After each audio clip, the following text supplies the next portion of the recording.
from Taiwan. We are here with the Asus ZenPad C 7.0. This is quite interesting because it's a little cheaper device than the ZenPad 7 and has a little bit less capabilities to configure it for yourself when it comes to the back side that we were seeing or have been seeing with the ZenPad 7 and 8.0. So the C doesn't stand for cheap, but you can just imagine it that it's kind of like with the iPhone 5C. It's just a little bit cheaper and has, for example, less resolution display. You can read it here quite nicely, 1024 times to 600. Still 10-finger multi-touch, and the cameras are also less good with just 0.3 megapixels on the front, and on the back 2 or 5 megapixels depending on which country and depending on 3G or not 3G version. As you can see here, there is again 2 different versions. So if you can't really change the back cover, you can see the black version. Can you choose still between different colors? Yes, you can. You have silver, black, white and red. I definitely like the red. You can see it here looking really good.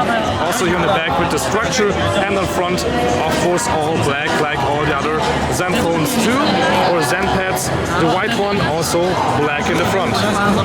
If you would have been wondering about that. Let me put that back and let's see more about the tablet. So again, here the camera, volume rocker here on the top, on an off switch. There's a 3.5mm headphone jack on the top, and it's secured right now via micro USB. So there's micro USB on the bottom, and you can actually open it up also here on the side, where you have your micro SD card slot. So this is the Z170C version with only Wi-Fi, because you only have a micro SD card slot. Otherwise there would be a SIM card slot here for the Z170CG version. G for 3G, and you can even use it as a phone because it has 3G voice.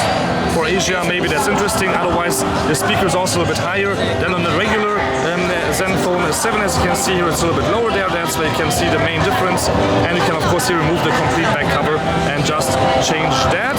Again, a comparison video about that in the future in our YouTube channel. Otherwise, let's try out those cameras. Here again, as I said, on the front 23 megapixel, we'll try that out first, so you guys can see enough for snapshots. If you ask me, could be a little bit better in quality, but what I definitely like about this one, even though the resolution of the display is lower than on the regular one, the quality, when you look at it from the side, the viewing angle of the display is really good. So let's turn that around.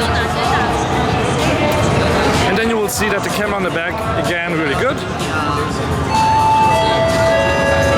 No problem at all. Here shooting pictures, and this is actually the 2 megapixel version, and the 5 megapixel would be even better, with which one you can shoot even 720p videos. Yeah, otherwise it feels quite quick here with the X3 processor, the same one as actually in a big one. So 1 gig of RAM is definitely enough for the fast Intel processor, and otherwise there's nothing much to show you guys right now in our first little hands-on. Thank you much for tuning in. Don't forget to subscribe. My name is Balazs. This was the Asus ZenPad C 7.0 from the Computex 2015.